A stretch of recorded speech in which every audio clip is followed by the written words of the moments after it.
the fact of the matter is I have no idea where a unnamed random report of any discord at the deadline came from. It's simply untrue.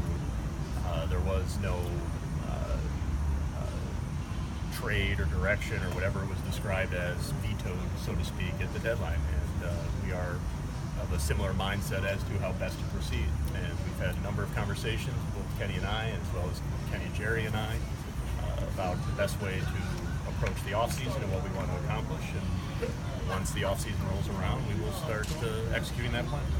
Do you see where people sometimes have a problem figuring out where things are coming from? I mean, you're the general manager. You've been the voice of the team since you've been the general manager. Yet there is this belief out there that not all of it comes from you. Do you understand it, or can you relate to it from a fan or a media's perspective?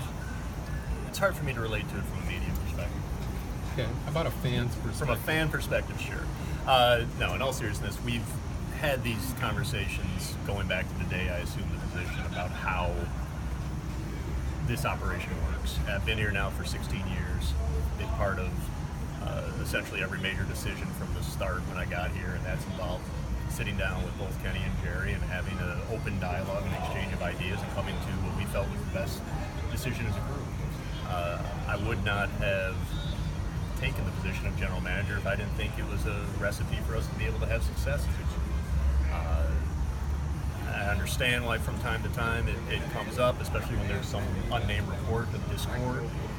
But at this point, it's just, frankly, tired news and repetitive, and there's nothing there.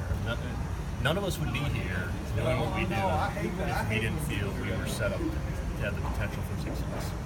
We don't have to do this. We want to do this in order to bring another championship to this organization and the Jerry and the White Sox fans, and we wouldn't be putting any of us, myself included, would not put ourselves in a position where we didn't think we were capable of doing that. So your relationship hasn't really changed?